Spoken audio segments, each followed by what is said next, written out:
Dai, che oggi è la volta buona. Scusa se mi permetto, ma dai, io non mi aspettavo, anche io schiavo per sgratta e vinci, Questi? Ma sarà il secondo che prendo in vita mia.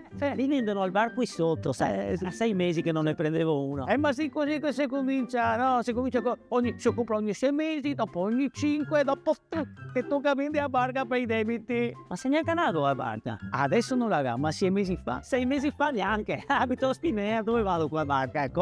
Comunque pure vinto. Sì, vabbè, cosa? 5 euro.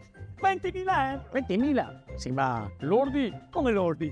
Zontighe e tasse e accise, cava via l'IVA, cosa ti resta? Beh, insomma, Poi dei problemi, il barista comincia a parlare, che ti butterà stasera, salta fuori parenti mai visti, e a qualche giorno se ne approfitta. è impossibile. Allora sarebbe bene che io facessi finta di non aver vinto niente.